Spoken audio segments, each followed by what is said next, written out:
Mr. President, these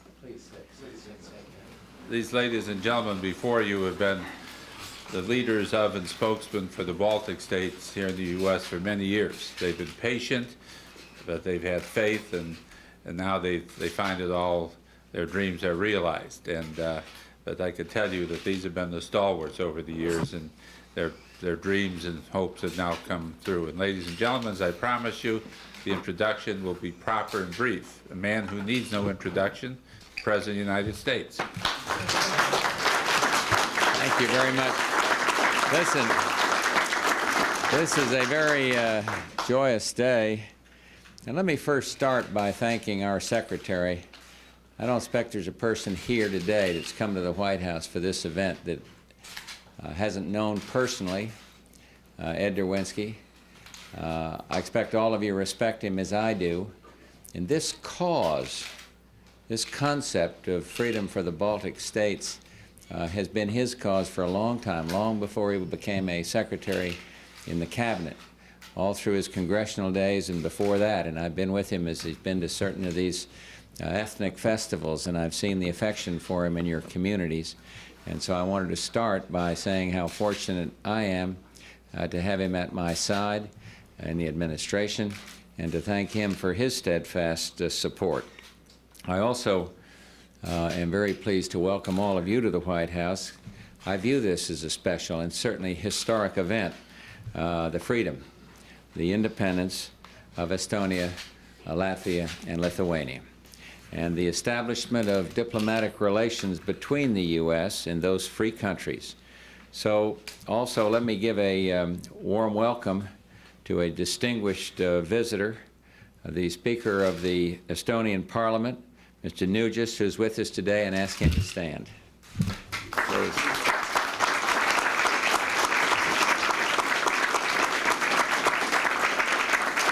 Welcome to you, sir.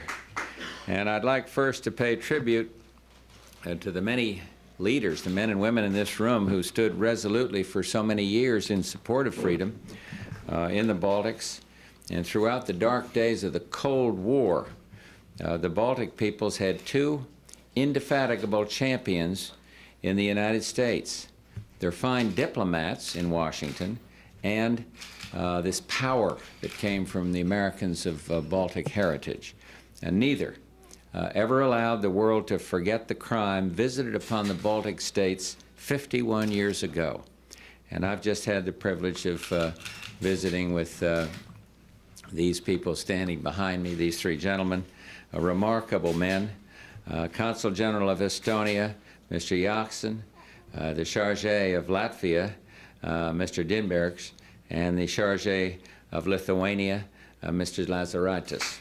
And I salute them, all of them.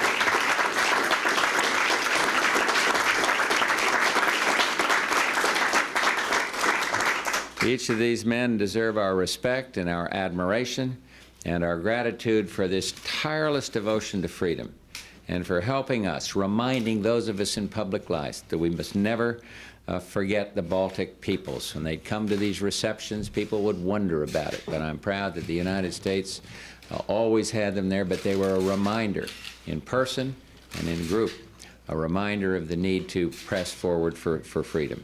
I'd also like to praise our other distinguished guests today, the leaders of the community, and I guess that includes everybody here. You probably wouldn't be here.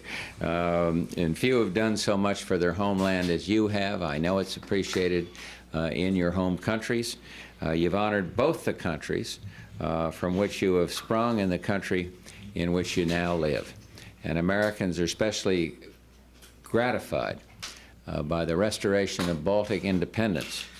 You know, since Roosevelt, since President Franklin Roosevelt, one of the men for whom this room is named, we are in the Roosevelt room, as you know, he refused to accept the Soviet occupation of the Baltics in 1940. And ever since then, the United States has pressed for the international recognition and the independence of the Baltics. And in many meetings with President Gorbachev during the last 2 years, we reiterated, and I did personally, and Jim Baker did over and over again, making it abundantly clear that there was no alternative to freedom for the Baltics. And I'd like to think now that hopefully in some way that made a difference in convincing the Soviet leadership to do the right thing. Estonia, Latvia, and Lithuania are free again, and we welcome them back to the Commonwealth of Freedom. It's now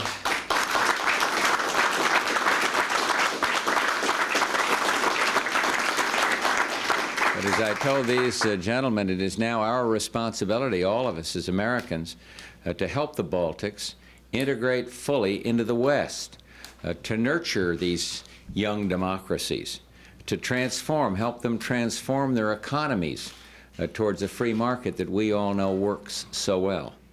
And I'm therefore very pleased to announce today a series of measures, beginning measures, to start this process, which the Secretary of State will be discussing with the Baltic leaders when he visits the region in not so many hours from now. First, I'm pleased to announce that, and this is a fait accompli, I'm pleased to say also, that the United States will sponsor Estonia, Latvia, and Lithuania for membership in the United Nations at the General Assembly on September 17th, just as we supported them for membership in the CSCE earlier this week. And second, as many of you know, the United States safeguarded for over 50 years financial assets of the Baltic governments. And we look forward to working with the independent Baltic states on arrangements for unfreezing their gold and other assets as soon as possible. We're going to move forward on that just as quickly as we can. Third, we will move quickly to normalize our own economic relationship with the Baltics by extending the most favored nation treatment and including them under the Trade Enhancement Initiative designed to increase their trade with the West. And we'll also provide GSP and OPIC benefits, and we'll continue the work we have already started to provide medicine for the Baltic hospitals. Fourth, we will help the Baltics to integrate into the world economy, and this is a big one and a very important one, that economic integration. We will encourage the IMF and the World Bank to work closely with the Baltics to prepare them for membership. We hope that membership in the European Bank for Reconstruction and Development will proceed on a fast track, and we will also support Baltic participation in the OECD's Center for Economies in Transition.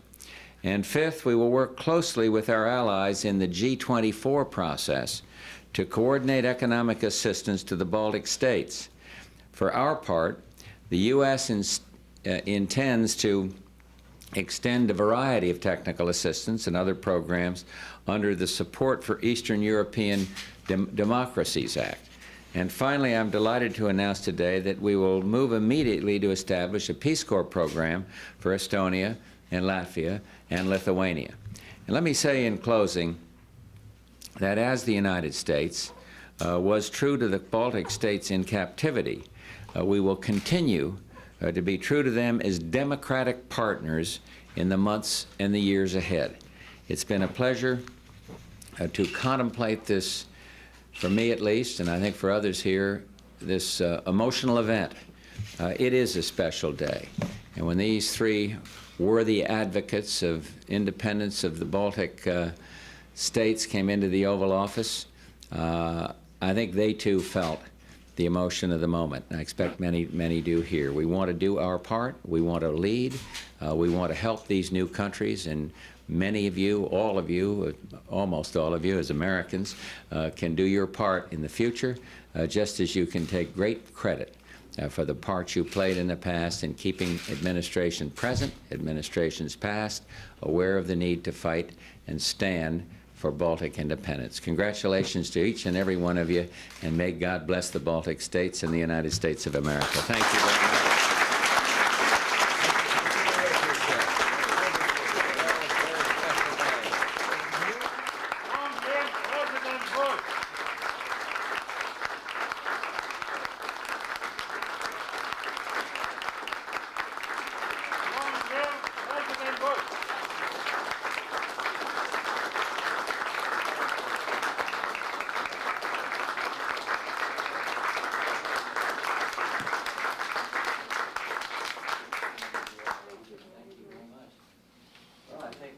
all want to say something? That concludes my role, but listen, we're delighted you all were here. There's the newest American of Baltic heritage, right there. The youngest in the whole room. Good to see you.